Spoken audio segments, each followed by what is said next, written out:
এ থানার officer in charge, আমাদের অভিভাবক, শ্রদ্ধাভাজন ব্যক্তিত্ব আমাদের বড় ভাই জনাব আফজাল হোসাইন,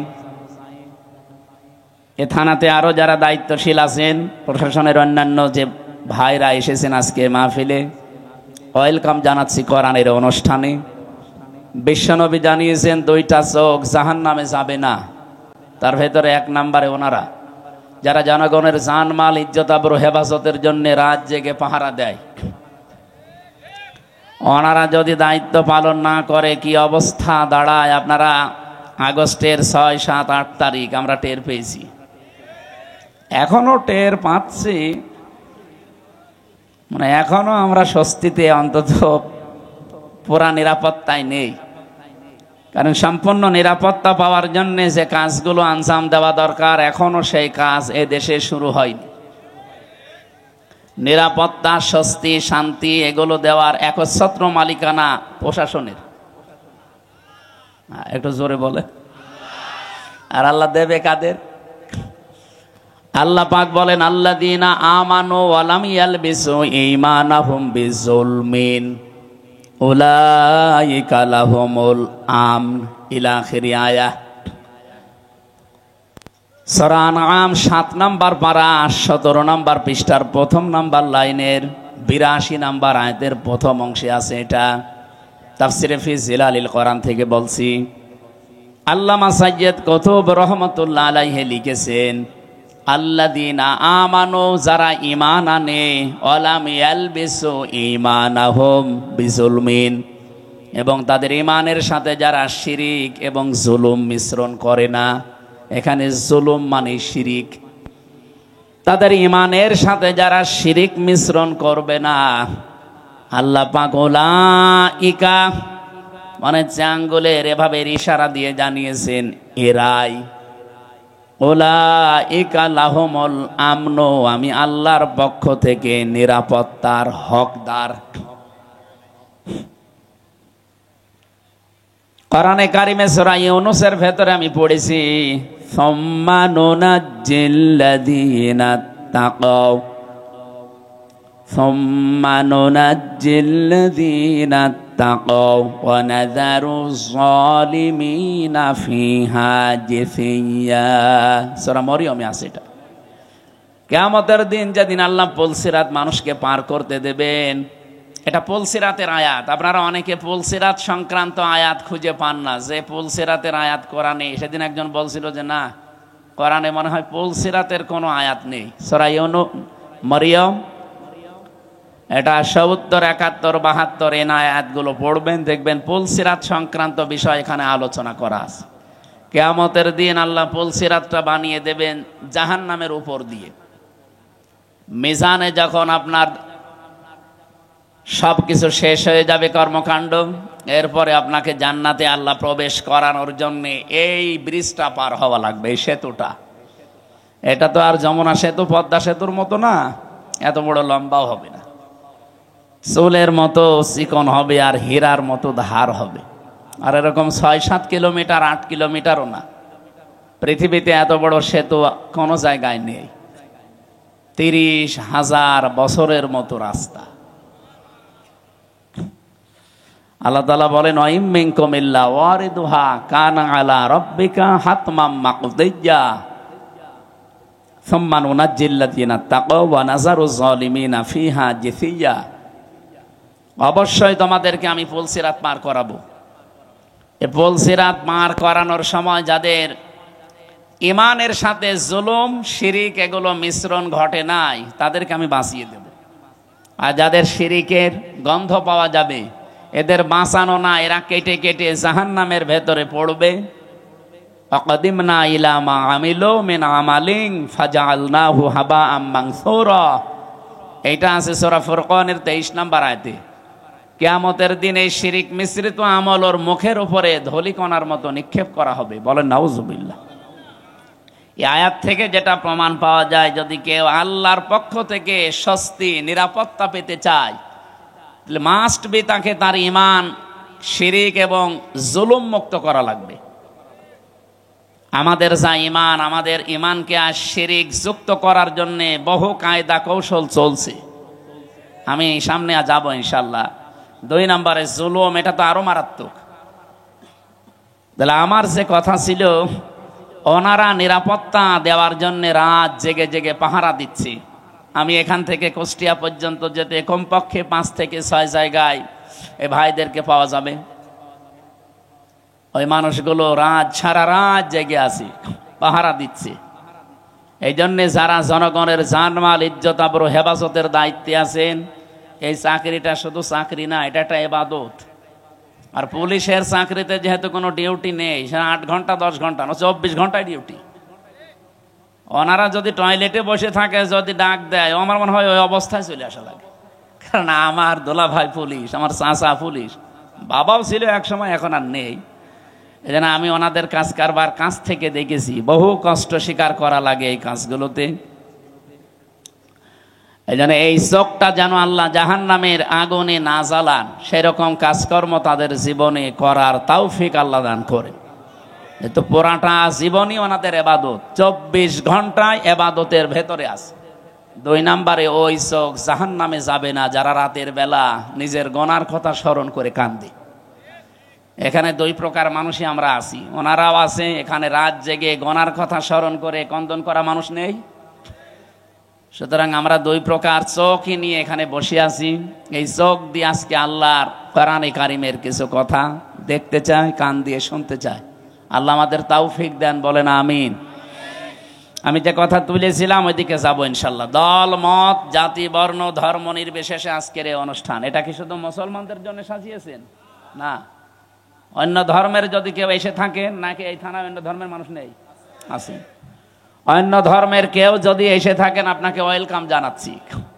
আমার যতটুকু বাস্তবতায় আমি দেখেছি, আমার মনে হয় কোনো মানুষ যে ধর্মই মেনে চলুক, ও যদি একটু বিবেকটা কাজে লাগায়, তাহলে পৃথিবীর 4,500 ধর্ম আছে, কোন ধর্মে তার এই বিবেকে সাই দেবে না যে আমি থাকি।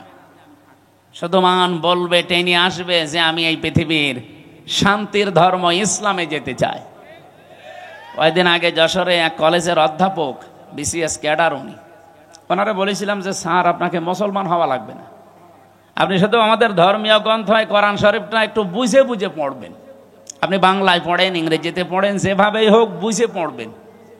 3 মাস পরে দেখি আল্লাহর বান্দা মুসলমান হয়ে গেছে। ওনারা জিজ্ঞাসা করলাম, আপনি 3 মাসের সময় নিলেন না হঠাৎ? বলছে, আমি কোরআন শরীফের পুরাটা আমি আনাকম জানাকম পড়ি নাই, বুঝে বুঝে পড়েছিলাম। পুরাটা পড়ার পরে আমার বিবেক আর মানে নাই। আমি দেখলাম যে আমার ধর্মে যেটা 12 মাসে 13 পূজা করি আমরা, আমার দেবতার কোনো অভাব নেই। 33 কোটি দেবতা আমাদের। কত? আপনি যদি ওনারে বলেন যে স্যার একটু নাম বলেন তো কয়টা, আমার মনে হয় 33টা নামও বলতে পারবে না। অথচ এখানে আমরা মক্তবে যারা পড়ে, এদেরকে জিজ্ঞাসা করেন আল্লাহর নাম কয়টা, অন্তত 99টা তো বলবেই, বলবে না? আল্লাহর নাম কয়টা? না না, 5,000-5,000-এর উপরে আমরা তাফসিরে পড়েছি। আল্লাহর নাম 5,000-এর উপরে। আমরা 99টা কায়দায় পেয়েছি, তো এটাই বলি। এইটাও অন্তত যারা মক্তবে 1-1.5 বছর 2 বছর পড়ে, ওদের একেবারে ঠোঁটস্থ থাকে, মুখস্থ না, ঠোঁটের আগায়। আর মক্তবে যারা শুরু করে, তাদেরকে এই নামের গুণাগুণগুলো শিক্ষা দেওয়া হয়, যে রব মানে সৃষ্টিকর্তা, রব মানে প্রতিপালক, রব মানে আইনদাতা, রব মানে অভিভাবক, রব মানে উকিল। 19টা অর্থ কমপক্ষে শেখানো হয়। যারা মক্তবে পড়ান তারা অবশ্যই জানেন। আল্লাহর প্রত্যেকটি নামের গুণাগুণ তাকে বোঝানো হয় যে সামনে এরকম কিছু আসবে তোমার জীবনে। আল্লাহ রাব্বুল আলামিন কোরআনে কারিমে জানিয়েছেন, সিবগাতাল্লাহ ওয়া মান আহসানু মিনাল্লাহি সিবগাতা ওয়া নাহনু লাহু আবিদুন। আমার রঙে রঙিন হও, আমার চাইতে উত্তম রং পৃথিবীতে আর কারো আছে? আল্লাহর রং কি? কালো, সাদা, কি? এই যে নামগুলো নিয়েছেন, এই নামগুলোর বৈশিষ্ট্য আমাদের ভেতরে আল্লাহ দেখতে চান। আমার আল্লাহর নাম হচ্ছে খালেক, তিনি সৃষ্টিকর্তা। তিনি কি? বলেন বলেন। তিনি শুধুমাত্র সৃষ্টি করেন এতটুকু না, সূরা মরিয়ম কি তহার ভেতরে আছে, তিনি সৃষ্টি করার পরে ওই সৃষ্টি চলতে যা লাগে ওই পথটা তিনি শুধু দেখাতে পারেন, অন্য কেউ পারে না। যেন এখান থেকে একটা বিষয় আমরা আপনাকে এখানে রেকর্ড হচ্ছে, তো সারা দুনিয়া যাচ্ছে এখন, এটা অলরেডি লাইভ চলছে। সারা পৃথিবীর যারাই দেখেন আল্লাহকে, যারা রব সৃষ্টিকর্তা এই শব্দে বিশ্বাস করে, তাদের জীবনে এই শিরকটা যেন না আসে যে সৃষ্টিকর্তা অন্য কেউ হতে পারে। আমরা দুঃখজনক হলেও সত্য যেহেতু বলা লাগছে, আমাদের যিনি পালিয়ে গেল উনি একবার বলেছিলেন যে এই ফসলে বরকত হওয়ার পর বলেছিলেন মা দুর্গা গজে চড়ে এসেছে, এই জন্য ফসলে বরকত হয়েছে। ফসলে বরকত সৃষ্টি করে কি আল্লাহ না দুর্গা? অন্য হিন্দু যদি বলতো আমি জীবনে কিছু বলতামই না, সে একটা হাজি মানুষ। এরপর একজন মুসলমান বলেন তো ওনার মুখে এই কথা মানায়? আল্লাহর যেই গুণ, আপনি সেই গুণটা কার ভেতরে দিয়ে দিচ্ছেন, একটু টের পাচ্ছেন না যে কি বলছেন আপনি? এখানে শিরিক যারা করে ওই এলাকাকে আল্লাহ রাব্বুল আলামিন নিরাপত্তার বেষ্টনীর বাইরে ফেলে দেন। এজন্য আমরা চাই আমাদের ব্যক্তি, পরিবার, সমাজ, রাষ্ট্র, আমাদের এই দেশটা নিরাপত্তা দিয়ে রাখুক চীন, ভারত, আমেরিকা, কে আমরা আল্লাহর নিরাপত্তা চাই। যেন আল্লাহর পক্ষ থেকে যদি সত্যি আপনি নিরাপত্তার বেষ্টনীতে থাকতে চান, ঈমান যতটুকু আছে এটার ভেতরে যেন শিরিক মিশ্রণ না হয়। শিরিক কি? আল্লাহ যেটা পারে ওইটা অন্য কেউ পারে, এই বিশ্বাস করার নাম শিরিক। কি কথা বলেন? পৃথিবীতে আল্লাহ যেটা অন্তত পারে ওইটা অন্য কেউ পারে না। যদি কেউ বিশ্বাস করে না আমার এই ভগবানও পারে, এমনকি আমার এই পীর সাহেবও পারে, আপনি কিন্তু শিরিক করে ফেলেছেন। আর শিরিক করলে আপনি মুশরিক। কি বলেন? আর মুশরিক হলে তার জন্য আল্লাহর বানানো জান্নাত হারাম, তার বানানো জাহান্নাম ওয়াজিব। আমরা তো জাতিকে বাঁচাতে চাই অন্তত জাহান্নাম থেকে, আর জাহান্নাম যদি নাও পায় আল্লাহ যেন জান্নাতের একটু বারান্দায়ও জায়গা দেয়। কি কথা বলেন না কেন? জান্নাতে এরকম একটা অনুষ্ঠান আল্লাহ নিজেই করবেন, আর নিজে থাকবেন সভাপতি, বিশ্বনবী হবেন প্রধান অতিথি। যারা জান্নাত পাবে তারা থাকবে শ্রোতা, অন্য কেউ ঢুকতে পারবে না। দাউদ আলাইহিস সালাম নিজের কণ্ঠ দিয়ে সূরা তাহা তেলাওয়াত করে অনুষ্ঠান উদ্বোধন করবেন। আমাদের নবী সূরা রহমান থেকে তেলাওয়াত করবেন, আর মহান রব্বুল ইজ্জাত ওয়াল জালাল নিজের কণ্ঠ দিয়ে সূরা ইয়াসিন তেলাওয়াত করে তার ওই জান্নাতি শ্রোতাদেরকে শোনাবেন। খামসিনা আলফা সানা মিম্মা তাউদ্দুন, আমরা 1 2 3 করে যেভাবে গণনা করি, জান্নাতে আল্লাহর কুদরতের কণ্ঠে এক একটা আয়াত শুনতে সময় লাগবে 50,000 বছর। জান্নাতের যত নিয়ামত আছে মানুষ ভুলেই যাবে। আমাদের কপালে আছে কিনা আমরা জানি না, তবে আমরা আশা করতে পারি আল্লাহ যেন ওই ময়দানে আমাদের শ্রোতা হিসাবে একটু জায়গা করে দেন। বলেন আমিন। হ্যাঁ দেবে। আপনার জীবনে এমন কোন কাজ যদি থাকে যেটা আল্লাহ ছাড়া আর আপনি ছাড়া আর কেউ জানে না, আল্লাকা সিররুন ইনদাল্লাহ বাইনাকা আনতা ওয়া বাইনাল্লাহ, আল্লাকা সাদাকাতুন তাখফা লা ইয়ালামুহা ইল্লাল্লাহ। কবি বলছে এমন কোন কিছু তোমার জীবনে আছে, সাদাকা হোক, নেক কাজ হোক, যেটা আল্লাহ ছাড়া আর তুমি ছাড়া কেউ জানে না। এরকম গোপন কিছু কাজ করে রাখবে। আমি এক ওসি সাহেবকে পড়াতাম বিশ্ববিদ্যালয়ে যখন ছিলাম, ওই 10 সালে। উনি আমার মাঝে মাঝে এই প্রশ্নটা করতেন যে দুনিয়ায় এমন কিছু গোপন কাজ করব কেউ জানে না, কিয়ামতের দিন যেন এটা নেওয়া যায় মালিকের কাছ থেকে। ওই দিন থেকে আমি এই কবিতাটা মুখস্থ করেছিলাম, এখনো পর্যন্ত নাড়া দেয় আমার অন্তরে। কথাটা অনেক দামি কথা না?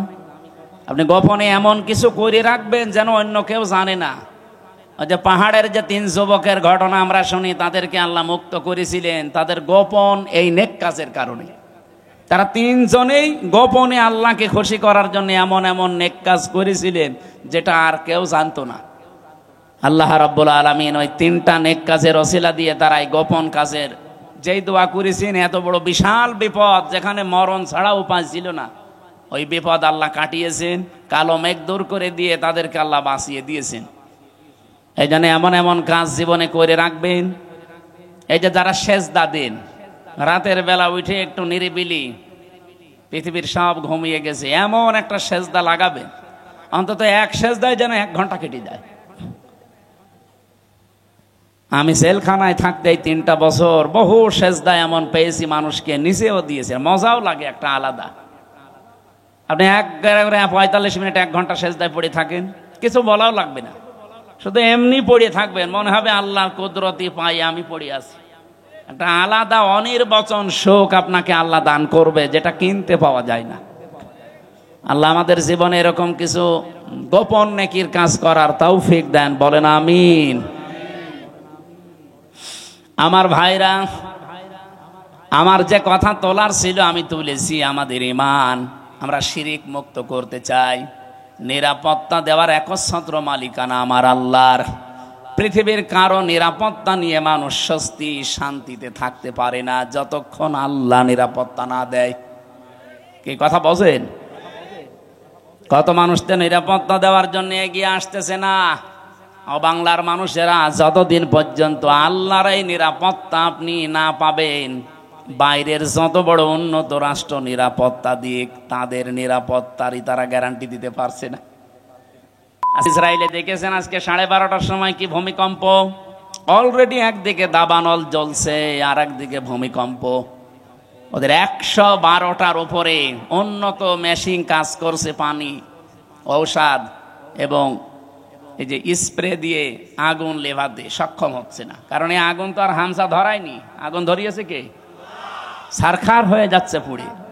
ওদের বিশ্ব রোড বন্ধ হয়ে গেছে, জেরুজালেমের রাস্তা বন্ধ হয়ে গেছে। এভাবে যদি আর সর্বোচ্চ সপ্তাহখানিক ওরা কন্ট্রোলে আনতে না পারে, পৃথিবীর মানচিত্র থেকে এই জঘন্যতম জাতি ইহুদিরা, ইসরায়েল রাষ্ট্র, এটা পৃথিবী থেকে হালাক হয়ে যাবে। এগুলো হওয়ার পেছনে আমি কোরআন থেকে একটা কারণ পেয়েছি। সূরা ইউনূস 100 নম্বর আয়াত, 11 নম্বর পারা, 19 নম্বর পৃষ্ঠা, 4 নম্বর লাইনে আছে, শেষের দিকে পাবেন। ওয়ায়াজআলুর রিজসা আলাল্লাযিনা লা ইয়াকিলুন। কোন মানুষ যদি তার বিবেক অনুযায়ী কাজ না করে, আবার বোঝেন, কোন মানুষ যদি বিবেক অনুযায়ী কাজ না করে, তাহলে তার উপরে আল্লাহ নিজে ভুল সিদ্ধান্ত চাপিয়ে দেয়। ওয়ায়াজআলুর রিজসা আলাল্লাযিনা লা ইয়াকিলুন। বিবেক, বুদ্ধি, কমন সেন্স, এটা অনুযায়ী যদি কেউ দুনিয়াতে কাজ না করে, তার উপরে ভুল সিদ্ধান্ত চাপিয়ে দেয় কে? এই লোকটা বিবেক বহির্ভূত কাজ করেছিল। 1940 সালে ওদেরকে থাকতে দিয়েছিল, আমরা যেমন কি রোহিঙ্গাদের থাকতে দিয়েছি, মানবতার খাতিরে ওদেরকে থাকতে দিয়েছিল। এই পৃথিবীর নিকৃষ্ট জাতি এখন এই ইহুদিরা, খালি গায় খালি পায়, তামাম দুনিয়ার কেউ নেয়নি। অথচ এই মানুষগুলোকে থাকতে দিয়ে এখন তারা কাল হয়ে দাঁড়িয়েছে। কি কথা বলে না কেন? যারা থাকতে দিল তাদেরকে এখন দেশ থেকে তাড়িয়ে দিচ্ছে। এই সিদ্ধান্তটা তার ভুল ছিল। এই মানুষগুলো বিবেক বহির্ভূত কাজ করার কারণে আল্লাহ এমন কিছু চাপিয়ে দিয়েছে যেটা এখন কন্ট্রোলের বাইরে। এদিকে তাকান, কোন দিকে তাকিয়ে আছেন আপনি? দ্বিতীয় নম্বরে আমাদের পাশের প্রতিবেশী নামে কলঙ্ক। সবাই খারাপ না, এখানে কিছু উগ্রপন্থী এতদিন যারা আমাদেরকে সারা বিশ্বের মোড়লদের কাছে জঙ্গি হিসাবে দেখাতে চেয়েছে, এখন তামাম দুনিয়ার সবচাইতে নিকৃষ্ট এবং বড় জঙ্গি ইন্ডিয়া। বিশেষ করে উগ্রপন্থী যারা, তারা, মোদী যেহেতু উগ্রপন্থী, এই জন্য নামও এসেছে পৃথিবীতে নিকৃষ্ট মানুষের তালিকায় 2 নম্বরে। আপনি এখন ইন্টারনেট সার্চ দেন, 6 জন মানুষের নাম পাবেন, দুনিয়ার সবাই তাদের ঘৃণা করে। 1 নম্বরে নেতানিয়াহু, 2 নম্বরে মোদি, 3 নম্বরে আমাদের যেটা পালিয়েছে, ওইটার নাম আমি বলি না, ওইটার নাম বললে আমার কেমন লাগে। বলেন এই মানুষগুলো কি শুধু আমরা খারাপ বলছি? তামাম দুনিয়া যত সৃষ্টি আল্লাহ করেছেন সব সৃষ্টি ওদের ঘৃণা করে, দেখতেই পারে না। ওরা আজ দাঙ্গা অলরেডি লাগিয়ে দিয়েছে। আপনি কি মনে করছেন ওটা তার কাটার ওপারে থাকবে? বাতাস এই দেশে আসলো বলে এজন্য গোবিন্দ পরামানিক অলরেডি কাল পরশুদিন জানিয়েছে, হে পৃথিবীর হিন্দুরা, এ মাতাল লোকটাকে থামান, কারণ ও যা করছে এটা বিবেক বহির্ভূত কাজ। আমি আমার জায়গায় থাকবো, আমার সম্পদ নিয়ে, আমার জীবন ইজ্জত আবরু নিয়ে আমি না, ও সব এখন দখল করার চেষ্টায় আছে। আমাদের বাপ দাদা মুসলমান যারা, তারা হাজার হাজার বিঘা জমি জায়গা ওয়াকফ করে দিয়েছিল মসজিদ, মাদ্রাসা, খানকা, গোরস্থান, ঈদগার জন্য, অথচ এখন অবৈধ একটা আইন পাশ করে সব দখল করে নিচ্ছে। আর এমন শয়তানের শয়তান খালি মাটির নিচে মন্দির পায়। পৃথিবীর মানুষ মাটির নিচে পায় তেল, গ্যাস, সোনা, রূপা, আর ও কি পায়? খালি মন্দির পায়। তাহলে যেখানে সেখানে না, শুধু মসজিদের নিচে মন্দির পায়।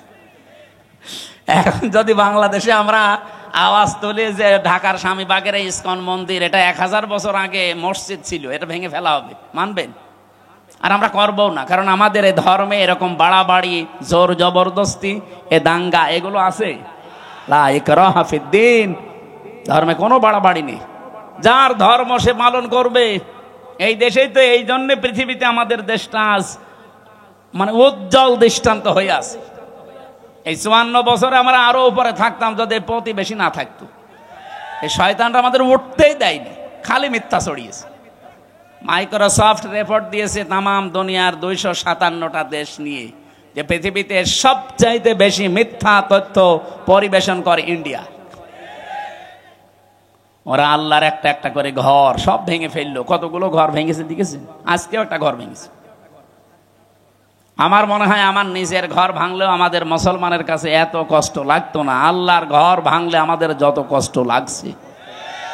এই লোকটা বিবেক বহির্ভূত কাজ করছে। এই জন্য কোরআনের কথা ছিল, ওয়ায়াজালুর রিজসা আলাল্লাযিনা লা ইয়াকিলুন, যারা বিবেক বহির্ভূত কাজ করবে তার উপরে ভুল সিদ্ধান্ত চাপিয়ে দেবে কে? এই জন্য আপনারা ওকে থামান, নয়তো টুকরা টুকরা হতে কিন্তু দেরি হবে না। কে কথা বলে না কেন? এই দুইটা দেশের কথা বলার পরে আমি একটা কথা বলতে চাই, যেহেতু সামনে এসেছে এই জন্য বলছি। বাংলাদেশে কালকের দিন পর একটা রায় আছে, দুইটা বিষয়ের রায় একদিনে হতে পারে, নিবন্ধন এবং একটা মাজলুম মানুষ জনাব এটিএম আজহারুল ইসলাম। আমার মনে হয় যারাই দায়িত্বে আছেন বিবেক বহির্ভূত কোনো কাজ করবেন না। যদি কাজ করেন রাগে হোক আর কারো ইশারায় হোক, ভুল সিদ্ধান্ত কিন্তু আল্লাহ চাপিয়ে দেবে, তখন আর সামাল দিতে পারবেন না। কারণ এই দেশের মানুষ অলরেডি তাদের দেওয়ালে পিঠ থেকে গেছে বারবার এই তারিখ পেছাতে পেছাতে। আর মামলার তারিখ পেছালে যে কেমন লাগে, আমি তো এই 3 বছরে টের পেয়েছি। আমার মামলাটা কমপক্ষে 30 বার সিএমএম কোর্ট, জজ কোর্ট, হাইকোর্ট মিলে 30 বার উঠেছে। যেদিন ওঠে মনে করলাম যাক আজকে বের হতে পারবো, ও আল্লাহ, বিকালবেলা সংবাদ আসেছে না হয়নি, আবার 1-1.5 মাস পেছিয়েছে। এই সময় যে কি কষ্ট লাগে, যারা জেলে থাকে তারা ছাড়া এ ওয়াজ করে বোঝানো যাবে না। অথচ কয়বার ঘোলার লোকটাকে বারবার ঘোরাচ্ছে, এমনকি 6 তারিখে ডেট দিয়ে এখন আবার ফের 8 তারিখে। আমার মনে হচ্ছে এরা যদি বিবেক বহির্ভূত কাজ এবার করে না, এবার সামাল এরা দিতে পারবে না। আমার কথা আমি সবাইকে জানাচ্ছি, আগামী 8 তারিখে কালকের দিন পর আমরা চাই এই মাজলুম মানুষটাকে নিঃশর্তভাবে খালাস করে দেওয়া হোক। এই মাজলুম মানুষটা বেকার 13 বছর জেলে আছে। যে সমস্ত সাক্ষী, এগুলো পৃথিবীর 8ম আশ্চর্য বিষয়। 6.5 কিলোমিটার দূর থেকে নাকি সাক্ষী দিয়েছে, 3 কিলোমিটার, কেউ 2.5 কিলোমিটার। ওর চোখে কি শকুনের চোখ লাগানো ছিল, তাও তো সম্ভব না। এই জন্যে বাঙালিকে আর হাইকোর্ট দেখাবেন না, বিবেক বহির্ভূত কোনো কাজ যেন এ দেশে আর না হয়। আমি 318 পৃষ্ঠা পড়লাম এই 3 দিনে। এই যে নারী কমিশন যেটা জমা দিয়েছে, এর ভেতরে প্রায় কোরআনের 13টা আয়াতের ওরা ভুল ধরিছে। আরে 13টা আয়াত কেন, 13টা অক্ষরও তো বাদ দেওয়া কোরআন থেকে সম্ভব না। এই কথা বলেন না কেন?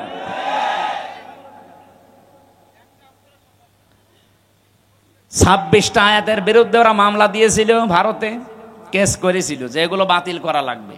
আর এরা অলরেডি 13টা আয়াতে হাত দিয়েছে। এদের পেছনে কোনো রাঘব বোয়াল আছে, অথবা এরা মানসিক বিকারগ্রস্ত মেয়াদ উত্তীর্ণ গাঁজা খেয়ে ফেলিস। মেয়াদালা গাঁজা খেলেও তো মানুষ, আমি তো দেখি লালনের মাজারে পুলিশে পাহারা দেয়, মেয়াদালা গাঁজা খাইতে, এই জন্য ওরা চুপচাপ থাকে। আর এরা মেয়াদ উত্তীর্ণ গাঁজা খেয়েছে, এই জন্য এমন এমন কথা দিয়েছে, এ মানে পড়ার পরে আমার আশ্চর্য লাগছে, এরা কি বাইরে থাকার মতো সুস্থ মানুষ? এদের তো পাবনায় পাঠানো দরকার। ওরা লিখেছে যে স্বামী স্ত্রীর যে মিলন, এই মিলনে যদি স্ত্রী রাজি না থাকে, স্বামী যদি সহবাস করে জোর করে, তাহলে তার বিরুদ্ধে ধর্ষণের মামলা দেওয়া হবে। ধর্ষণের মামলা যদি দেয়, রায় হবে কি? ফাঁসি। কথা বলছেন এখানে যে একজন বিচারপতি আন্দাজে ফাঁসি দেবে, সাক্ষী লাগবে না। আর স্বামী স্ত্রীর বিষয়টা তারা দুইজন ছাড়া কেউ জানে। এখন ওখানে তো আমার মনে হয় ইউটিউবারদের দিয়ে রাখা লাগবে, যে দেখ কি এরা কি খেয়ে কথা বলে, আমি বুঝি না। অথচ এটা পড়া কোরআন শরীফের একেবারে একেবারে মানে টাটকা বিরোধী কথা। সূরা নূরে কি নেশার ভেতরে আছে স্বামী স্ত্রীর যে ব্যবহারের নিয়ম নীতি, অথচ পুরা তারা পাল্টাতে চায়। 2 নম্বরে তারা লিখেছে যে দেহ আমার, সিদ্ধান্ত আমার। এটা কোরআনে কারিমের প্রায় 8টা আয়াতের বিরুদ্ধে। আমি নিজে যতটুকু পড়েছি, আলা লাহুল খালকু ওয়াল আমরু ইনিল হুকমু ইল্লা লিল্লাহ, এরকম 8টা আয়াত সরাসরি কোরআনের বিরুদ্ধে ওরা কলম ধরেছে। ওরা বলতে চায় দেহ আমার, সিদ্ধান্ত আমার, আর আল্লাহ বলেন এ সৃষ্টি আমার, সিদ্ধান্ত আমার। দেহ আপনার, আপনাকে কে বলেছে? আপনি দেহের মালিক। আমি এই যে 33 বছর বয়স আমার, বলেন তো 34 বছর আগে হামজা নামে উল্লেখ করার মতো আমি কিছু ছিলাম না। 92 সালে আমি জন্ম নিয়েছি, অথচ 91 সালেও হামজা নামে আমি এখানে বসার যোগ্যতা রাখতাম না। আমার মা বাবা দায়িত্ব পালন করেছে, তারা শুধু বিছানায় ছিল, এই বাকি যা করার সব করেছে আমার আল্লাহ। আল্লাহ বলেন মায়ের রেহেমের ভেতরে বাবার এই বীর্যটা যখন দ্রুত গতিতে এখানে এসে হাজির হয়, কমপক্ষে এটা 40 দিন 40 দিন 40 দিন 40 পাল্টাতে থাকে। 120 দিনে আমি আল্লাহ এইটাকে কমপক্ষে 4-8টা জিনিস বানিয়ে ফেলি। আপনি যদি এখানে কম্পিউটার ভেড়াতেন, স্ক্রিন দিলে আমি একটা একটা করে আপনাকে দেখাতে পারতাম। বাবার এই নাপাক পানিটা দিয়ে আল্লাহ যে 4টা জিনিস বানায়, এটা সূরা তরিকের ভেতরে আছে। ফালিয়ানজুরিল ইনসানু মিম্মা খুলিক, খুলিকা মিম্মা ইন দাফিকি ইয়াখরুজু মিন বাইনিস সুলবি ওয়াত তারাইব। এক একটা শব্দ যদি ভেঙে ভেঙে আপনি অর্থ করেন, দেখবেন সুলবন 1 বচন দিয়েছেন, তারাইব দিয়েছেন বহু বচন। আমি এটা বাইবেল, কোরআন এবং সায়েন্স, ডক্টর মরিস বোকাইলের লেখা এ আয়াতের তাফসির পড়তে গিয়ে উনি খুব সুন্দর করে বিজ্ঞানের ব্যাখ্যা দিয়েছেন। পড়ার পরে আমার মনে হচ্ছিল এতদিন আমি যেভাবে পড়েছিলাম, এটা পড়ি কোরআন শরীফ একেবারে হাতে কলমে জিবরাইল আমারে শেখাচ্ছে। বাবার এই নাপাক পানিটা যখন যেতে থাকে, বিজ্ঞান এখন দেখাচ্ছে কম্পিউটার দিয়ে কমপক্ষে 40,000 হামজা তৈরি হওয়ার ক্ষমতা রাখে 1 ফোঁটা বীর্য। মায়ের জরায়ুর যে দেওয়াল আছে, এখানে ধাক্কা লেগে হয়তো অনেকে পড়ে যায়, যেতে পারে না ওই রেহেম পর্যন্ত। হয়তো কারো 1টা যায়, 2টা যায়, 5টা যায়। এই পৃথিবীতে 13টা পর্যন্ত সন্তান জন্ম দিয়েছে এক মহিলা ক্যালিফোর্নিয়ায়। এর উপরে আর কেউ পারে নাই। বলেন তো 40,000 মানুষ একটা ফোঁটার ভেতরে আমার আল্লাহ লুকিয়ে রেখেছে। যদি মায়ের পেটে জায়গা থাকতো, আমার আল্লাহ 40,000 সন্তানই ওখান থেকে বের করত। আমি ওই দিন থেকে যে প্রতিযোগিতা আরম্ভ করেছি, আমাকে কেউ হারাতে পারে নাই। আমার নিজেরই ভাই বোন, কিন্তু 40,000-এর ভেতরে মাত্র আমি হামজা একা বেঁচেছিলাম। বাকি 39,999 জন সব ওই দেওয়ালের সাথে ধাক্কা লেগে মরে গেছে। আল্লাহ পাক ওখানে আমাকে নিয়ে প্রথম 40 দিনে সুম্মা খালাকনান নুতফাতান আলাকাতান ফাখালাকনাল আলাকতা মুদগাতান ফাখালাকনাল মুদগাতা ইযামা ইলা আখিরি আয়াত। সূরা মুমিনুনের ভেতরে আছে আল্লাহ পাক বলেন আমি নিজে ওইটা দিয়ে 4টা জিনিস বানাই, চুল, রগ, হাড় আর পর্দা। আর মায়ের রেহেমের যে কারার মাকিন বলা হয়, যেখানে হাতের স্পর্শ লাগে না, এই জায়গায় একটা থলি আছে, নাপাক পানির থলি। এইটা দিয়ে আমি আল্লাহ 4টা জিনিস বানাই, রক্ত, গোশত, চর্বি আর চামড়া। 4 4 8টা জিনিস এক হয় 120 দিনের ভেতরে। তখন আমি আল্লাহ নিজের পক্ষ থেকে কমপক্ষে 5টা জিনিস আমার বান্দার জন্য দান করি। وَجَعَلَ لَكُمُ السَّمْعَ وَالْأَبْصَارَ وَالْأَفْئِدَةَ ইলা আখিরি আয়াত। এই তথ্যটা আছে সূরা নাহালের ভেতরে 14 নম্বর পারা, 14 নম্বর পৃষ্ঠা, 13 নম্বর লাইনের 78 নম্বর আয়াতের মাঝের অংশে আছে। আল্লাহ বলেন শ্রবণ শক্তি, দর্শন শক্তি, বাক শক্তি, আকেল শক্তি আর ঘ্রাণ শক্তি, এই 5টা আমি আল্লাহ আমার রব নামের কারণে তোরে ভিক্ষা দিয়েছি। যদি একটা কম দিতাম, দুনিয়ায় তুই আসতিস কিন্তু পূর্ণাঙ্গ হয়ে না, অপূর্ণাঙ্গ হয়ে। বলেন তো, রব নামের কারণে যে 5টা জিনিস আল্লাহ দয়া করে আমারে দিলেন, যদি দর্শন শক্তি না দিত তাহলে আমি আসতাম কিন্তু কানা হয়ে। অনেক কানা মানুষ আসে না? বলেন বলেন। আল্লাহ পাক যদি বাক শক্তি না দিত, কথা বলা, তাহলে আমি আসতাম কিন্তু বোবা হয়ে। আমাকে যদি আল্লাহ শ্রবণ শক্তি না দিত, আমি আসতাম কিন্তু কালা হয়ে। যদি আকেল শক্তিটা না দিত, আসতাম কিন্তু পাগল হয়ে। অনেক পাগল আসে না? তখন আমাকে স্বাভাবিকভাবে স্টেজে ওঠা দূরের কথা, প্রধান অতিথি, বিশেষ অতিথি, ওসি সাহেব দূরের কথা, মানুষ বলতো নাম, এখান থেকে কানা, পাগল।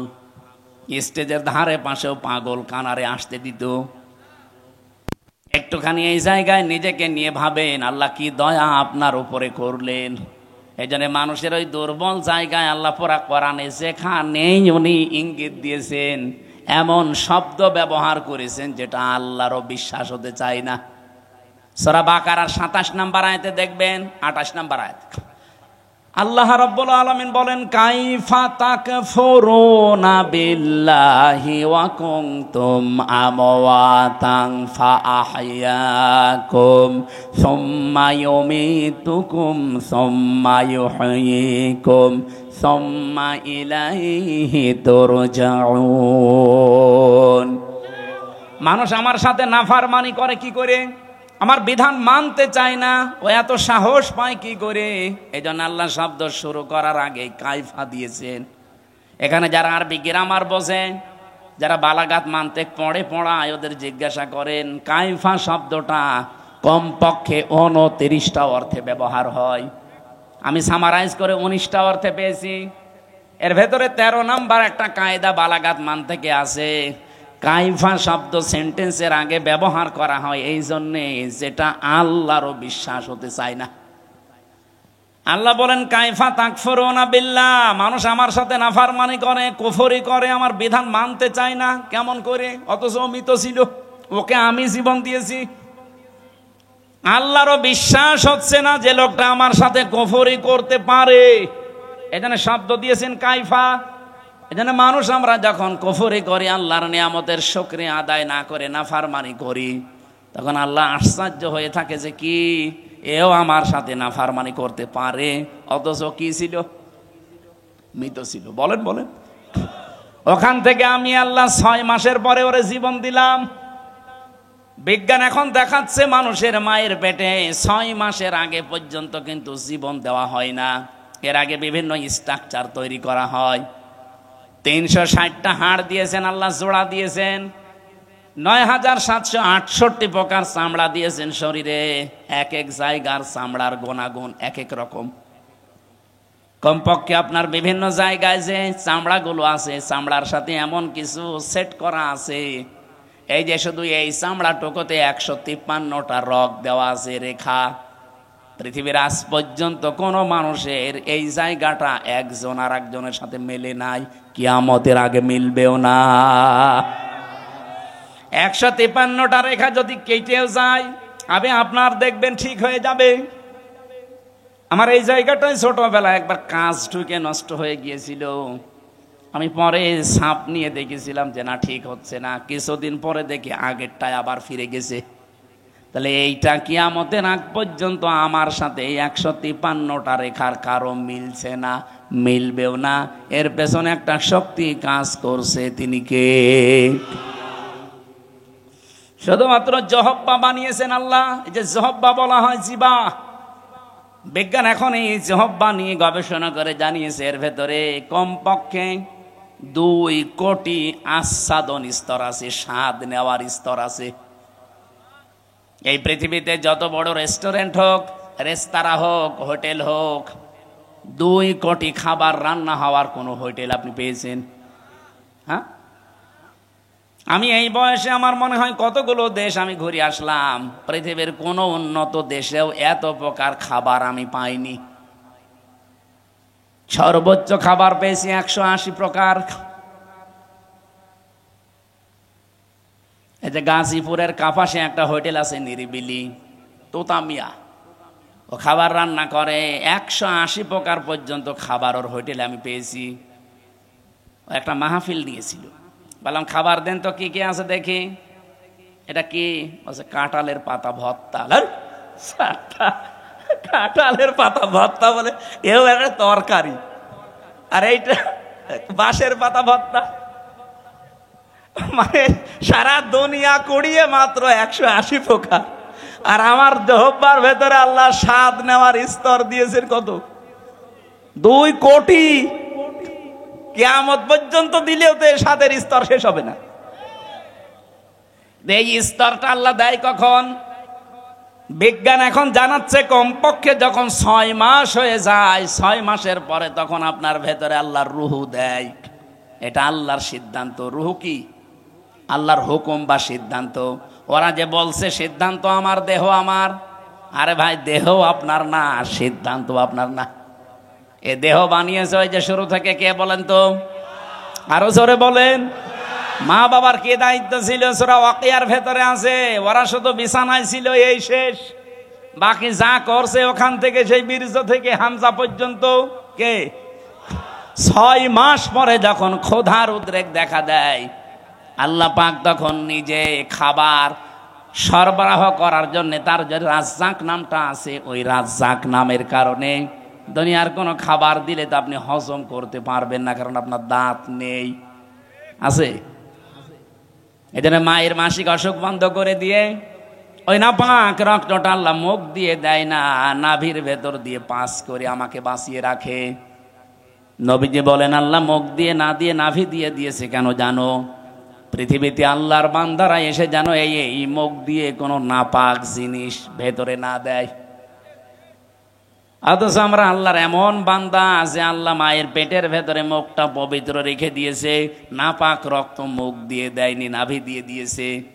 অথচ এসে এখানে কত মানুষ এই মুখে নাপাক জিনিস দেয়।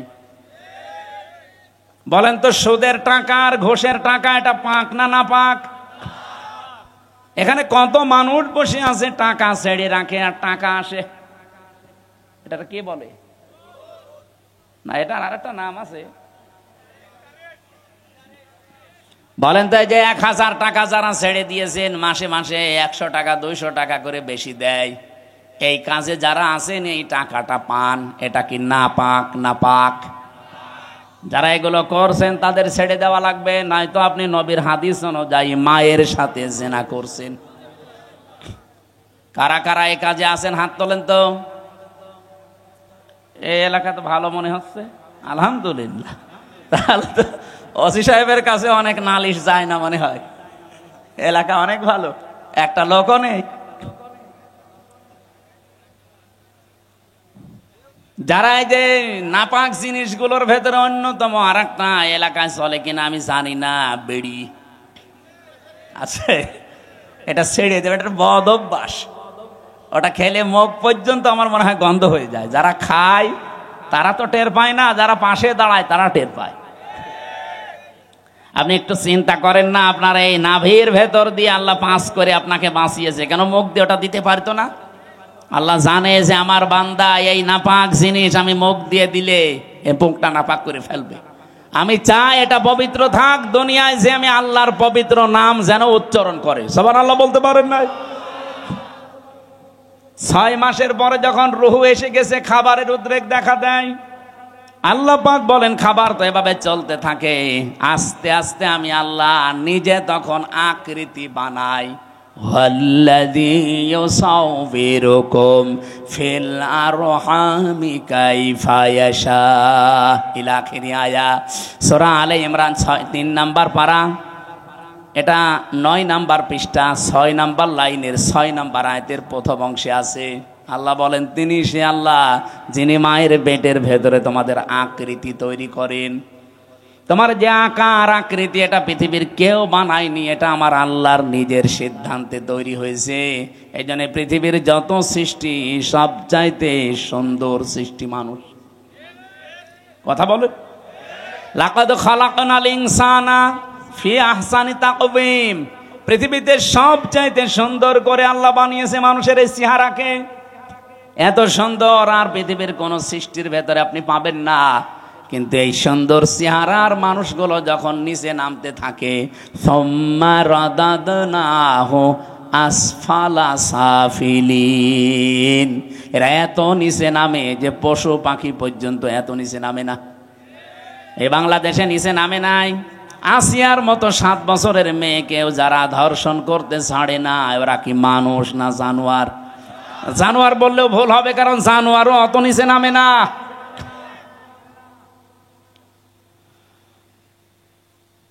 কোরআনে কারিমের সূরা এটা বানি ইসরাইলের ৭০ নম্বর আয়াতের প্রথম অংশে আছে, 15 নম্বর পারা 8 নম্বর পৃষ্ঠার প্রথম নাম্বার লাইনে আছে। এটা আমি শিক্ষা দেওয়ার জন্য বলছি। ওয়ালাকাদ কাররামনা বানি আদম। আল্লাহ পাক বলেন বনি আদম সন্তানকে আমি আল্লাহ সম্মানিত করেছি। কে? আরো জোরে। বনি আদম সন্তান হলেই হবে, সে কোন ধর্ম মানে ওটা তার ব্যাপার, কিন্তু বনি আদম সন্তানকে আমি সম্মান দিয়েছি। আল্লাহ এখানে বলেন না যে আমি মুসলমান সন্তানকে সম্মান দিয়েছি, না। বনি আদম সন্তান যারা মানুষ পদ বাচ্চা বিবেচিত যারা, তাদের সম্মান দিয়েছে কে? কিন্তু দুঃখজনক হলেও সত্য, এই বাংলাদেশে এই সম্মানিত সৃষ্টি মানুষের সম্মান নিয়ে সবচাইতে বেশি সিনিমিনি খেলা হয়েছে। 54 বছর তো বটেই, 15.5 বছর আরো বেশি। আমরা চাই আগামীতে এই সম্মানিত সৃষ্টি আল্লাহ যাদের সম্মান দিলেন, এই বনি আদম সন্তানের সম্মান নিয়ে কেউ যেন সিনিমিনি খেলতে না পারে। আমার কথার অর্থ আপনি বুঝেছেন? আপনি না বুঝলেও এরা বুঝেছে। আগামীতে কেউ যেন এদের সম্মান নিয়ে সিনিমিনি খেলতে না পারে, সেই ব্যবস্থা করা লাগবে। যারা এই ব্যবস্থা ভেঙে দিয়েছিলেন ওইটা আবার জোড়াতালি দেওয়া লাগবে। আল্লাহর কথা তো অনেক ওজন, আপনি টের পাননি, আমি অনেক ভেতরে চলে গেছি। এই সম্মানিত সৃষ্টির সম্মান আমরা চাই, এদের শান্তি স্বস্তি নিরাপত্তা কল্যাণ আমার আল্লাহর পক্ষ থেকে। যে মানুষগুলো তাদের ঈমানের সাথে শিরিক এবং জুলুম মিশ্রণ করবে না, তাদের জন্যে। জুলুম কি? যেই জিনিস যেখানে রাখা দরকার ওইটা ওই জায়গায় না রেখে অন্য জায়গায় রাখার নাম জুলুম। এই যে মাথার এই টুপিটা থাকা দরকার মাথায়, এটা যদি কেউ পায়ের কাছে রাখে টুপির সাথে জুলুম। এই কথা বলছেন না কেন? আমার স্যান্ডেল আমি পেছনে রেখে দিয়েছি, এটা থাকার দরকার পায়ের কাছে, এটা যদি আমি মাথায় নিয়ে বসে থাকি, এটা এই স্যান্ডেলের উপরে জুলুম। কারণ যেখানে যার স্থান ওইটা ওই জায়গায় রাখা লাগবে। আল্লাহ পাক এই কোরআনকে পাঠিয়েছেন এই পৃথিবীর ময়দানে সবচাইতে উঁচু জায়গায় রাখার জন্যে। আর বাংলাদেশে সবচাইতে উঁচু জায়গা এখন সংসদ। এক কথা বলছেন না? আমরা চাই এই কোরআন সংসদে যাক। অধ্যাপক মুজিবুর রহমানের মতো মাত্র 300 এমপির 151 জন যদি সামনে এই নির্বাচনে কোরআন বুকে নিয়ে যেতে পারে, এটা উপরে উঠে যাবে। কি এই কথা বলে না কেন? 300 জন লাগবে না, মাত্র 151 জন অধ্যাপক মুজিবুর রহমান আমরা চাই, যারা কোরআন বুকে নিয়ে যেতে পারবে। আর সংসদের প্রথম অধিবেশনে তারা বিল আনবে, মাননীয় স্পিকার আমরা নামাজের আর যাকাতের বিল চাই। উনি যখন বলবে হাত তোলেন, 151 জন যদি হাত তুলে ফেলে ওই দিন নামাজটা কায়েম হয়ে যাবে দেশে, যাকাতটা সরকারি ভাবে কায়েম হয়ে যাবে, তখন আর নামাজের ওয়াজ যাকাতের ওয়াজ করা লাগবে না। ভালো কাজগুলো সব আইন পাশের মাধ্যমে চালু হয়ে যাবে, অন্যায় কাজ অবৈধ কাজ সব আইন পাশ করে বন্ধ করে দেওয়া হবে। সূরা হজের এই 40-41 নাম্বার আয়াতে 4টা কর্মসূচি আছে। আমরা চাই মানুষের শান্তি, স্বস্তি, নিরাপত্তা, জুলুম থেকে বাঁচার জন্য এই 4টা কাজ রাষ্ট্রীয়ভাবে জারি হোক।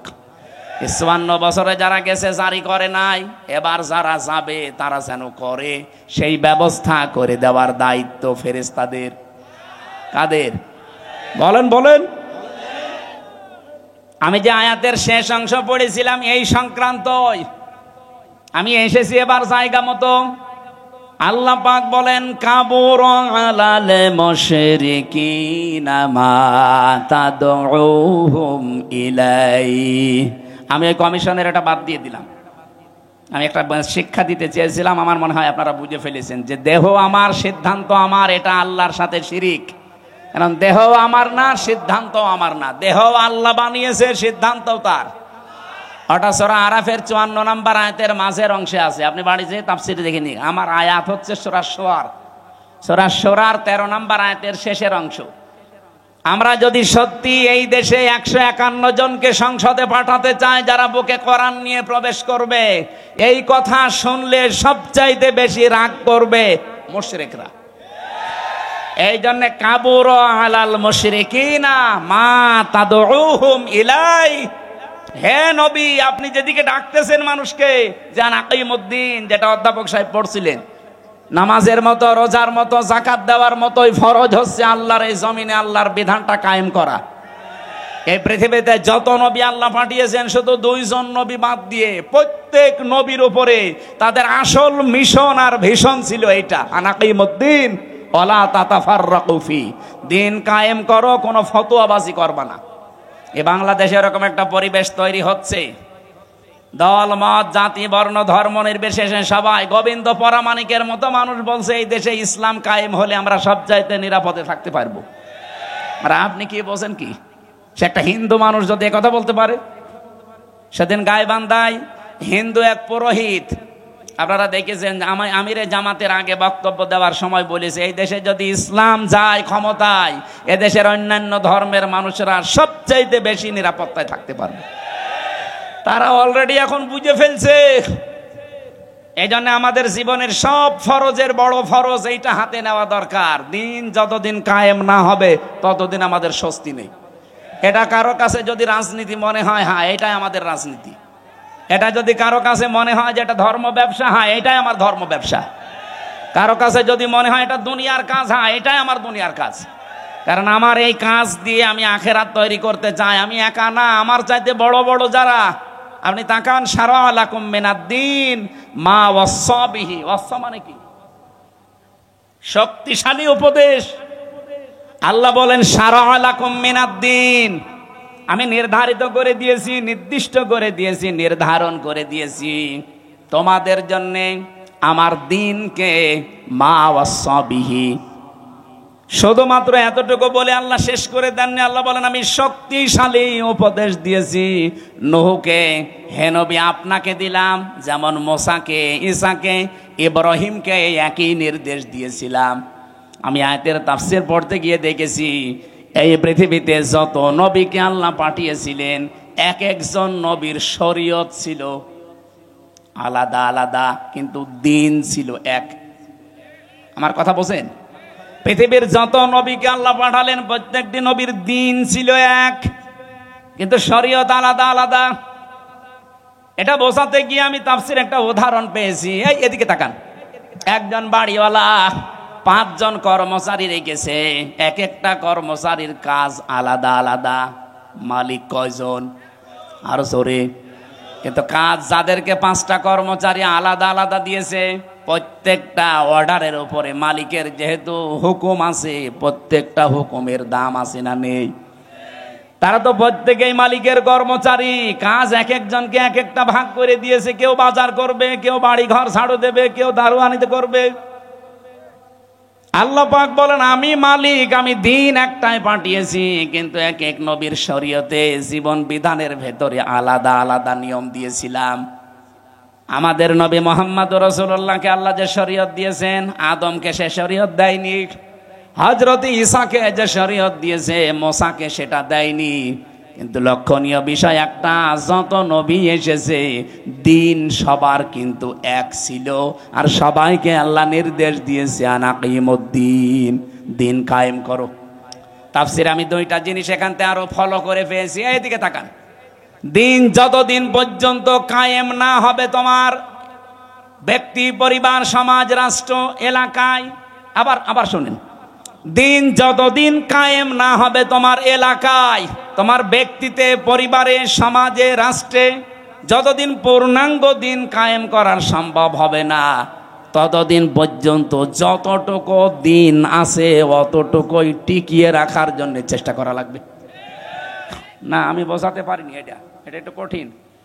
দিন এখনো বাংলাদেশে যেহেতু কোরআনের 500 আইন আছে, একটাও কায়েম নেই। আছে, হ্যাঁ কিছু কিছু আছে হালকা। এই যে পারিবারিক আইন, যেটা বিবাহ শাদী, এটা ইসলাম দেখেই হয়। আমাদের জমি জায়গা বন্টন, এটা ইসলাম দেখেই হয়। এক কথা বলছেন না কেন? নাকি অন্য কোনো নিয়ম নীতি মেনে করি আমরা? হ্যাঁ, সে ব্যক্তিগত কিছু মানুষ আলাদা আলাদা করতে পারে, সেটা আলাদা।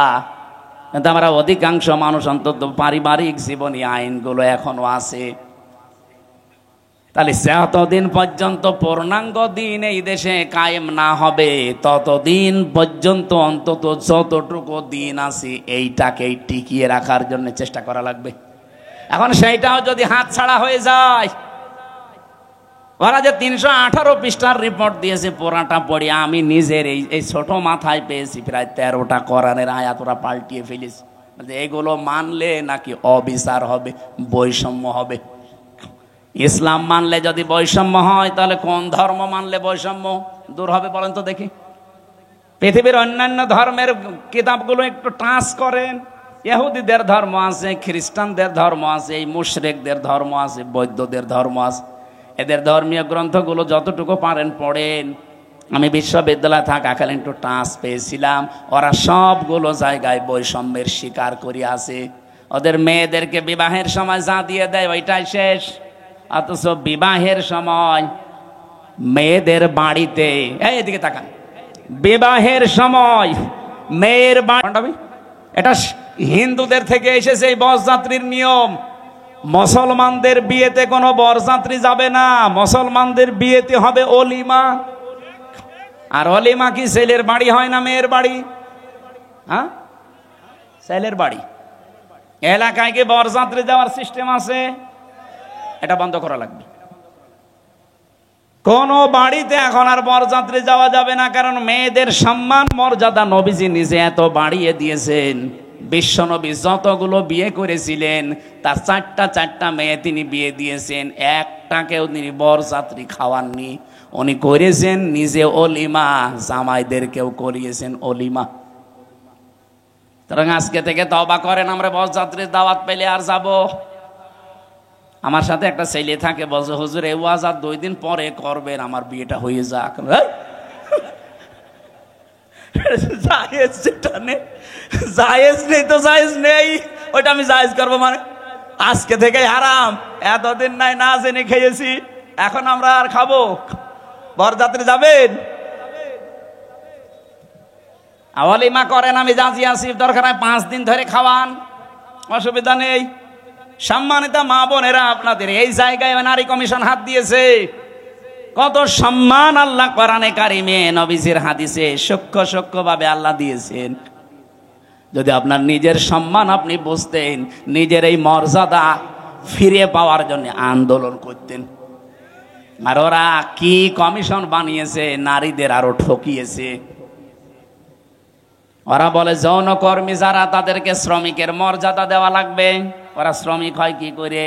তাহলে কালকে তো ঢাকায় তো এসে পুলিশকে বলবে যে ভাই স্যার আমরাও শ্রমিক, আমাদেরও কম কষ্ট নেই ডাকাতি করতে। কি ডাকাতি করা কষ্ট না? তারাও তো তাদের কাজের স্বীকৃতি চাইবে ইউনূস সাহেবের কাছে, যে আমাদেরকেও স্বীকৃতি দেন, আমরাও শ্রমিক, আমাদেরও ঘাম ঝরে। এটা না করে যদি ওনারা, এই যে 1 লক্ষ যৌনকর্মী আছে সারা বাংলাদেশ মিলে, সরকারি জরিপ, এই 1 লক্ষ মানুষকে, ওই মানুষগুলো সরকারি ভাবে যারা টাকা বিভিন্ন জায়গায় ব্যাংকে পড়ে থাকে, ছাতা পড়ে যায়, কেউ জানে না, ওই টাকাগুলো নিয়ে নেন, জাকাতের মাধ্যমে হোক, এককালীন দানের মাধ্যমে, জোর করেই নেন, দরকার টাকা পড়ে থাকবে কেন? কাইলা ইয়াকুনা দৌলাতাম বাইনাল আগনিয়াই মিনকুম, আল্লাহ বলেন আমি চাই না এক জায়গায় অর্থ সম্পদ টাকা পয়সা জমা হয়ে থাক, এটা ছড়িয়ে যাক, এটা কাজে লাগুক। সুতরাং এই টাকাগুলো আমার মনে হয় রাষ্ট্রীয়ভাবে সব আদায় করে 1 লক্ষ মেয়েদের পুনর্বাসন করা দরকার। কে কথা বলেন না কেন? হয় ওদের 2টা করে গরু কিনে দেন, 5টা ছাগল কিনে দেন, অথবা সেলাই মেশিন কিনে দেন, এমব্রয়ডারি করার জায়গা করে দেন, ওরা নিজেরা হালাল কর্মজীবন তৈরি করে সংসার করে দুনিয়ায় সম্মানের সাথে বেশি থাক। খুব বেশি না, মাত্র 1 লাখ আছে সারা বাংলাদেশ মিলে। গোপনে গোপনে যেগুলো আছে ওগুলো বাদ দিলাম। এই কাজ আপনারা কোন নিয়মে লিখলেন? এটা কোরআনের বিরুদ্ধে আছে, এমনকি মানব অধিকারেরও বিরুদ্ধে। যারা এই যে রাজবাড়ী গোয়ালন্দ ঘাটে যারা কাজ করছে, যশোরে কাজ করছে, নারায়ণগঞ্জে কাজ করছে, এই মানুষগুলো যারা যায় এখানে, এরা কি মানে নিয়ম নীতি মেনে যায়? আপনারা ওসব বুঝবেন, আপনাদের বলার দরকার নেই। এই কাজগুলো যারা করছেন, কিছুদিন পরে দেখবেন এদের HIV, এইডস হবে। তা আপনি তো একটা জাতিকে ধ্বংস করার রাস্তায় নামিয়ে দিচ্ছেন। আমি আরো নিচে নামতে পারতাম, নামলাম না। বাস্তবতা এইটাই, মেয়েদের যে সম্মান ওরা আসলে বোঝে না। ওরা নিজেরা তো আমার মনে হয় মেয়ে না। ওদের 10 জনের চেহারা দেখলাম টিভির পর্দায়, একটাকে আমার মেয়ে মনে হয় না। মেয়েদের তো একটা কাটিং পটিং থাকে, ও কোন কাটিং এর মেয়ে লোক? এখানে যারা পুরুষ মানুষ আছে, আমার মনে হয় আমি আওয়াজ দিলাম যে পুরুষ যারা পুরুষ প্যান্ডেলে আসেন, মহিলা যারা মহিলা প্যান্ডেলে যান। আর যারা যে বিড়ি খেয়ে বেড়াচ্ছে, ওরা কি? ওরা পুরুষও না, মহিলাও না, ওরা কি? হিজড়া। আমার মনে হয় ওই 10 জন যে কমিশনে আছে, এগুলো একটা মেয়ে লোকও না, পুরুষও না, ওই হাফ। এই জন্য উল্টা পাল্টা রিপোর্ট দিয়েছে। এদের রিপোর্ট মানা তো দূরের কথা, এ কমিশনই বাংলার মানুষ মানে না। এই কথা বলেন না কেন? ওদের কমিশন যদি মেনে এই বিবেক বহির্ভূত কাজ করা হয়, এমন দাবানল জ্বলবে না। ওরা তো 112টা মেশিন দিয়েও পারছে না, আপনি সারা দুনিয়া এনেও পারবেন না। আমি ইঙ্গিত দিলাম, আশা করি আপনি বুঝেছেন। এরকম কোন বিবেক বহির্ভূত কাজ এই দেশে আমরা কেউ করব না, সাপোর্টও করব না। তাহলে ভুল সিদ্ধান্ত আল্লাহ নিজে চাপিয়ে দেবেন, তখন কন্ট্রোলের বাইরে চলে যাবে। আল্লাহ আমাদের হেফাজত করুন।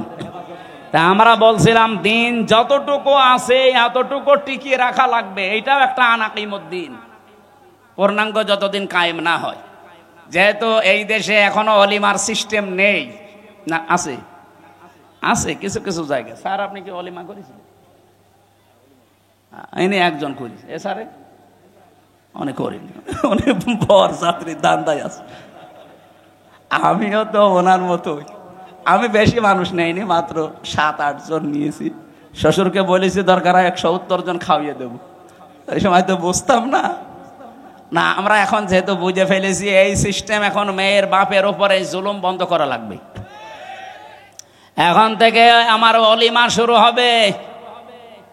বরযাত্রী খাওয়া কি জায়েজ নেই। এমন মেয়ের বাবা খাওয়াতে, কেমন মেয়ের বাবা এমন পাগল আছে যে আপনার মতো 500 পাগলকে খাওয়াবে? আমি বারবার এ কথা বলছি কেন, আমার মেয়ে 3টা, আমার বাঁচা লাগবে না। না, একটু ট্রেনে করলাম, অন্তত যাদের ছেলে আছে তারা এখন বুঝে মরুক গা, আমি তো বেঁচে যাব। মেয়ের বাবার অনেক সম্মান। নবীজি বলেন, কেউ মেয়ের বাবাকে ছোট চোখে দেখবা না, মেয়ের বাবাকে খারাপ কথাও বলবা না, কারণ আমি নবী মুহাম্মদ রাসূলুল্লাহ নিজে মেয়েদের বাবা। সুবহানাল্লাহ বলতে পারেন না? কোন ঘরে যদি একটা মেয়ে লোক আসে, সঙ্গে সঙ্গে 4 জন ফেরেশতা চলে আসে। কোন পরিবারে একটা ছেলে এসেছে, সঙ্গে সঙ্গে একটা ফেরেশতা আসবে, এ কথাও নেই। আর 4 জন রহমতের ফেরেশতা এসে মেয়েটার মাথায় হাত বলিয়ে বলে, এটা দুর্বল দেহ থেকে এসেছে। এই মেয়েটাকে যারা আদর ভালোবাসা স্নেহ দেবে, দিন শেখাবে, একাধারে খাওয়াবে, পরাবে, প্রতিপালন করে সৎ পাত্র দেখে পাত্রস্থ করবে। কিয়ামতের দিন আমি নবী আর ওই মেয়ের গার্জিয়ান এইভাবে পাশাপাশি জান্নাতে থাকবো। কোন ছেলের ব্যাপারে এমন কথা হাদিসে আছে? নেই। এই জন্য মেয়ে হলে যারা রাগ করেন, মন খারাপ করেন, করবেন না ভাই। আমি নিজে সহ যাদের মেয়ে আছে আমরা খুশি হব যে আল্লাহ আমাকে দয়া করে জান্নাতের অধিকারী বানিয়েছেন। বলেন সুবহানাল্লাহ। বিশ্বনবী জানিয়েছেন যার একটা মেয়ে তার একটা জান্নাত, যার দুইটা মেয়ে তার দুইটা জান্নাত, যার তিনটা মেয়ে আল্লাহ তাকে তিনটা জান্নাতের অধিকারী বানিয়ে দিয়েছেন। আল্লাহ আমাদের মেয়ে যাদেরকে দিয়েছেন এই মেয়েগুলো যেন জান্নাতে যাওয়ার মাধ্যম হয়। বলেন আমিন। কিন্তু শর্ত কয়টা?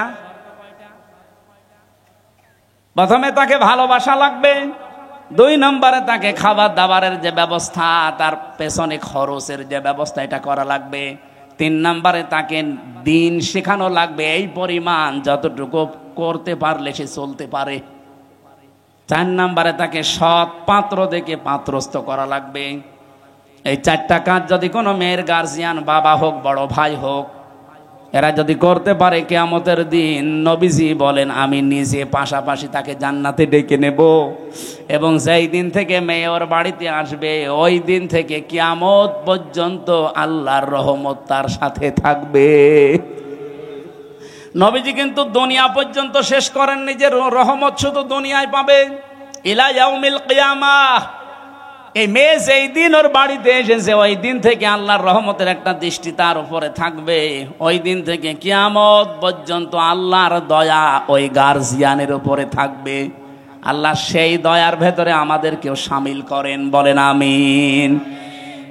যে কথা তুলেছিলাম, যেহেতু দিন এখনো পরিপূর্ণ কায়েম নেই, যতটুকু আছে এগুলো টিকিয়ে রাখার জন্য 5 ওয়াক্ত নামাজ কায়েম নেই রাষ্ট্রে। আমরা নিজেরা অন্তত যারা পড়ি না, আরম্ভ করেন ব্যক্তিগত জীবনে, পারিবারিক জীবন পর্যন্ত একটু ঠিক করেন। ওয়ামুর আহলাকা বিসসালাতি ওয়াসতাবির আলাইহা লা নাসআলুকা রিজকা নাহনু নারযুকুকা ওয়াল আকিবাতু লিত্তাকওয়া। সূরা তাহার 132 নম্বর আয়াতে আছে, হে নবী নিজে নামাজ পড়েন। যেহেতু এখনো কায়েম করতে পারেননি, নিজে নামাজ পড়েন। পরিবারস্থ লোক যারা আছে তাদেরকেও নামাজের তাকিদ দেন। আমি আল্লাহ আপনার কাছে রিজিক চাই না, বরং আমি আল্লাহ আপনাকে রিজিক দেই। আর শুভ পরিণাম অপেক্ষা করছে আমার মুত্তাকি বান্দাদের জন্য। এজন্য দিন যেহেতু এখন আমরা কায়েম করতে পারি না, এবার পূর্ণাঙ্গ ভাবে যতটুকু আছে এতটুকু টিকিয়ে রাখার চেষ্টা করা ফরজ। আর এই কথাগুলো বললে সব চাইতে মন খারাপ হবে, খারাপ লাগবে যারা শিরিক করে বেড়ায়, যাদের ইমানের ভেতরে শিরিক আছে, যারা মুশরিক তারা। আল্লাহ পাক বলেন আল্লাহু ইয়াজতাবি ইলাইহি মাইয়াশা। আল্লাহর দিন আল্লাহর জমিনে কায়েম করার জন্য সবাইকে আল্লাহ নির্বাচিত করবে না। আল্লাহ সবাইকে পছন্দও করবে না, সবাইকে আল্লাহ বাছাইও করবে না। ইয়াজতাবি শব্দের শাব্দিক অর্থ হচ্ছে নির্বাচিত করা, বাছাই করা, নির্ধারণ করা, পছন্দ করা। আল্লাহ শুধু পছন্দ করবে তাকে, ওয়াহদি ইলাইহি মাইয়ুনিব, যেই লোকটা আল্লাহর দিকে মন থেকে ফিরে আসতে চায়। সুতরাং আজকে থেকে আপনি আল্লাহর বিধানের দিকে মন থেকে ফিরে আসার চেষ্টা করেন, আপনাকে আল্লাহ দিন কায়েমের কর্মী বানিয়ে দেবে ইনশাআল্লাহ। আল্লাহ আমি সহ যারা এসেছি এই জমিনে দিন কায়েমের একজন কর্মী হিসাবে দায়িত্ব পালন করা আল্লাহ যে কবুল করবেন, তাদের সাথে আমাদেরকেও যেন পছন্দ করেন। বলেন আমিন। আরো জোরে বলছি আমিন। মেয়েরা যারা এসেছেন, সম্মানিত মা বোনেরা, জেলে থাকা অবস্থায় আমি কয়েকটা বই লিখেছিলাম মেয়েদের ওপরে। তার ভেতরে একটা আছে এই যে এটা, দাম্পত্য জীবনের সমস্যা এবং তার সমাধান কি হবে। কারণ এই 3 বছরে আমি একটা জিনিস পেয়েছি, 100 জনের প্রায় 70 জন জেল খাটতেছে তার বর কারণে। হয় যৌতুকের মামলা, অথবা এই যে নারী নির্যাতনের মামলা, যে কোনো, আমার মনে হয় সাতদের কাছে এরকম মামলায় বেশি যায়। হয় জমি জায়গা নাই মেয়ে লোক। এই বইটা নিজের বউকে পড়াবেন, মেয়েকে পড়াবেন, 120 পৃষ্ঠা আছে। দাম্পত্য জীবনের কলহ এবং তার সমাধান এই বইটার ভেতরে পাবেন। আর একটা আছে শুধুমাত্র পুরুষের জন্য, পুরুষ মানুষ সংসারে কি কি কাজ করবে দাম্পত্য জীবনে, এটাও একটু নিয়েছেন যদি থাকে। আর একটা আদর্শ নারী আছে, মেয়েদের আদর্শ কোন কোন মহিলা হবে। এই যে যারা কমিশন বানিয়েছে এরা আপনার আদর্শ না, কারা হবে এর ভেতরে 6 জনের জীবনী দেওয়া আছে। আর এটা সৃষ্টি জগৎ নিয়ে লেখা, আমি যেভাবে তথ্য দিচ্ছিলাম এখান থেকে দিয়েছি। এটা শুধু শিক্ষিত মানুষদের জন্যে। গাড়িতে পাওয়া যাবে, যাওয়ার সময় নিয়েছেন, স্যারকে দিয়ে দিন। আমি আমি আমি আজকের মতো আর পারছি না, আজকের মতো শেষ করে দিলাম। আল্লাহুম্মা আমিন। লা ইলাহা ইল্লা আনতা সুবহানাকা ইন্নী কুনতু মিনাজ জালিমিন। লা হাওলা ওয়ালা কুওয়াতা ইল্লা বিল্লাহিল আলিয়্যিল আযীম। রব্বুল আলামিন, রাত 11:30 বাজতেছে, গভীর রজনী, সামনে আমাদের তাহাজ্জুদের নামাজ, ফজরের নামাজ, সকালে কর্মজীবন আছে। এই জন্য আমরা শেষ করে দিয়েছি। যতটুকুই বললাম আল্লাহ দুনিয়ায় আমল করার সুযোগ দাও। ইসলামী সিনিয়র নায়েবে আমির,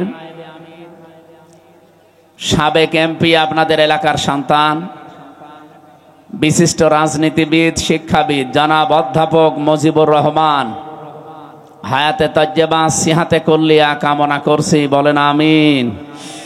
এ মাহফিলের বিশেষ অতিথিবৃন্দ, বিশেষ করে আমার আগে যিনি কথা বলছিলেন, বাংলাদেশ জামাত ইসলামী রাজশাহী জেলা শাখার শ্রদ্ধাভাজন আমির অধ্যাপক আব্দুল খালেক, আলহাজ মোহাম্মদ আব্দুর রহিম, ভাইস চেয়ারম্যান তানোর উপজেলা, সাবেক অধ্যাপক আবুল কালাম আজাদ তানোর, জনাব আব্দুস সাত্তার সরকার তানোর, এতক্ষণ যারা কথা বললেন, ইসলামিক চিন্তাবিদ, শিক্ষাবিদ অধ্যাপক জিএম আব্দুল আওয়াল, হাফেজ মাওলানা আলাউদ্দিন, মাওলানা হোসাইন মাহফুজ সহ নামনা জানা অন্যান্য ওলামা ইকরাম, গতকাল এখানে যিনি এসেছিলেন নন্দিত মুফাসসিরে কোরআন মুফতি মাওলানা বজলুর রশিদ মিয়া, মাওলানা শাহ হোসাইন মোহাম্মদ বুলবুল, হাফেজ কারি মাওলানা রায়হান কবির সহ নামনা জানা অন্যান্য ওলামা ইকরাম, মঞ্চে বসা সম্মানিত ব্যক্তিবর্গ, সামনে বসা মুসলমান ভাইরা, পর্দার আড়ালের সম্মানিতা মা এবং বোনেরা,